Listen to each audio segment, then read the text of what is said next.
What if I told you that the greatest thing you could ever say is the thing you never get to say? There is a place, a hidden valley tucked so deep into the mountains that the modern world has forgotten it exists. In this village, the people are not deaf, they are not mute. They have simply chosen to stop. For generations, they have not uttered a single word, not because they have nothing to say, but because they believe that the moment you open your mouth to speak, you close the door to your heart. They call the tongue the great betrayer. And they are waiting for the noise inside to settle, waiting for the ego to grow so quiet that they can finally hear the truth that has been screaming at them since the day they were born. So I have to ask you, could you do it? Could you survive in a world where the tongue must finally stop competing with the heart? Imagine you are walking this path. The air is thin. The trees are so tall they block out the sun. You have been walking for days looking for answers, looking for peace, looking for something you cannot name. And then you see it. A small wooden archway with no sign, no welcome mat, no words at all. You step into the village, and the first thing that hits you is the sound, or rather the lack of it. There are people everywhere. A baker is kneading dough. A mother is weaving a basket. Two old men are sitting on a porch staring at the river. But no one is talking. No one is saying hello. No one is asking who you are. You try to speak. You open your mouth to say something, anything to break the tension. But a child walks up to you, puts a single finger to their lips and smiles. And in that moment, you realize you have entered a place where your voice is not a tool for connection. It is considered an interruption. The village elder eventually approaches you. She does not speak. She hands you a small smooth stone and points to a hut. The message is clear. You are welcome here, but you will not be heard. You will have to learn to listen. Now you might think this is a punishment, a cult, a place where people have given up their freedom. But the truth is far more unsettling. These people are not suffering. They are not lonely. In fact, they have something that most of us in the noisy world are desperately searching for. They have peace, but it is not the peace of emptiness. It is the peace of fullness. The elder teaches you without words. She points to the sky when it rains. She touches her chest when she is grateful. She watches your eyes, not your lips. And slowly you begin to understand what they believe. They believe that words are locks. Every time you speak, you are locking a door inside yourself. You say, "I am angry," and suddenly you are trapped inside anger. You say, "I am afraid," and you become a prisoner of fear. But when you hold the feeling inside without naming it, you give it room to breathe. You give it room to dissolve. They say that the ego lives in the throat. It lives for the sound of its own voice. It wants to explain itself.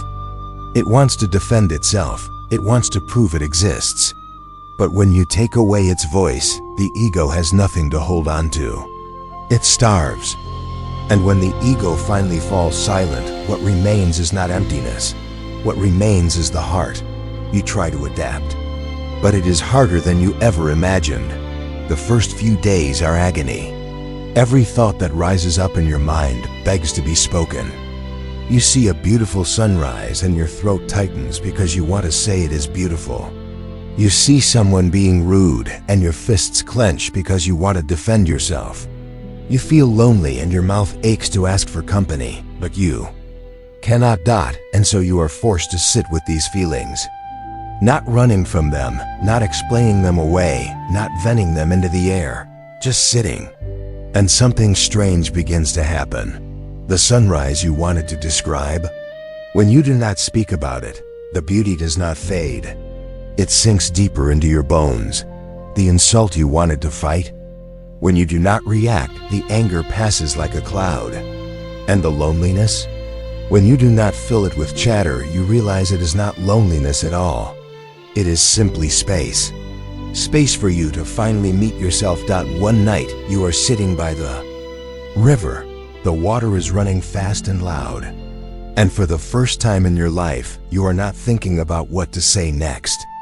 You are not rehearsing a conversation. You are not worrying about how you sound. You are just there. And the silence inside you is so deep, so vast that you feel like you could disappear into it. And in that moment you understand why they have not spoken for generations. They are not missing anything. They have found everything. You stay for 1 year, a full cycle of seasons. You learn to communicate with glances and gestures. You learn to read the weather and the way the old men hold their shoulders. You learn to hear the pain in a friend simply by sitting next to them without saying a word. And then one day, the elder calls you to her hut. She looks at you for a long time. Her eyes are so clear, so sharp, you feel like she can see every thought you have, ever hidden. She reaches out and takes your hand. And for the first time in a year, she opens her mouth. Her voice is not loud. It is not harsh. It is like the sound of wind moving through dry grass. And she says only one thing. She says, "Now you know." Words are not the enemy. The attachment to them is. Go back to the world and speak. But speak only when your heart is so full that silence becomes impossible. The same one she gave you when you arrived. You leave the valley. You come back to the world of notifications and arguments and constant noise. And people ask you questions. They want your opinion. They want you to pick a side. They want you to explain yourself. And you find yourself pausing. You touch the stone in your pocket. And you ask yourself one question before every word that leaves your mouth. Does this need to be said? Does this come from the ego, or does it come from the heart? Most of the time the answer is no. Most of the time the words die in your throat. And you realize that is not weakness. That is wisdom. The paradox of this village is not that they stopped speaking. The paradox is that by giving up their voice, they finally had something worth saying. They learned that true wisdom does not live in the answer.